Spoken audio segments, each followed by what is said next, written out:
My name is Eleanor Callahan and I'm a physio at myPhysioSA. Today I'm going to be talking to you about our curriculum for Pilates, physio-based Pilates. We have 5 main principles and today I'm going to be talking to you about breathing. So breath can be used to facilitate or stabilise movements throughout Pilates. Today I'm going to teach Kirsten 3 different ways that she can breathe, which we'll then use in different positions. So the first kind of breathing that we're going to talk about today is tummy breathing. So often when people are breathing, they use shallow breaths which bring into their chest, so they're lifting.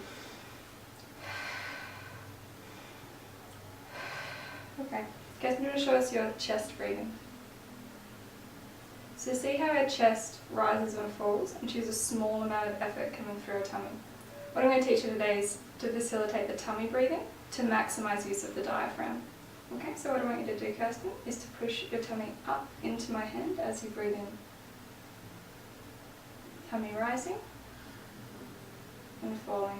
So we've still got maybe 10% effort in the chest, so we continue to work through this together. And again.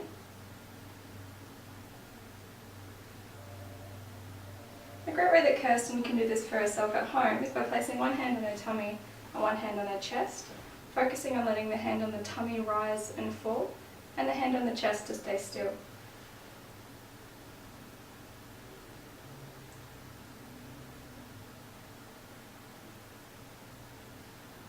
So this kind of breathing can be used in positions where we're laying on our back, which we call supine, to maximise that breath coming forward. What we're going to do now is lateral breathing or side breathing. For this, I place my hands on the side of her rib cage and instruct Kirsten to try and breathe and push my hands away to the sides. So breathing in. Good. And out. Breathing in. And out. So side breathing helps us in positions like a mermaid, where you're bringing your hand over to the side. If we breathe into our tummy, we'll rock forwards and back. If we focus on breathing into the side, it can facilitate us going that little bit further in that direction. Okay. And the last one we're going to do is posterior breathing. So get nice, close and personal. Okay. So putting my hands on the back of her rib cage, I'm going to instruct Kirsten to try and breathe into the back of my hands. Okay. So breathing into the back. Good.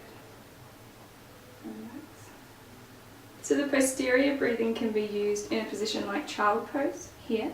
So if Kirsten did the tummy breathing, if you can show me that, you can see how her body raises up and down as her tummy pushes against her thighs. If we use that back breathing, so if she's breathing into her back, beautiful. So instead of lifting, she's actually lengthening, expanding through the rib cage, getting that little bit further into the stretch and maximising the exercise.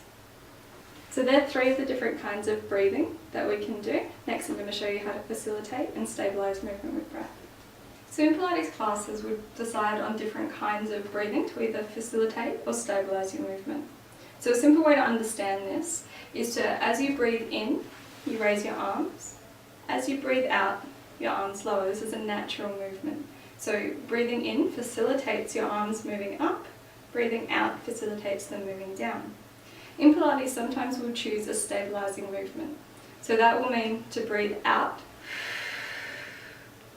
as you lift your arms and breathe in as they lower. This stabilises the muscles and assists you to maintain that core contraction. Thank you for listening to my demonstration of the first of the 5 foundations of myPhysioSA Pilates. Next we'll be talking about the understanding, isolation and control of core.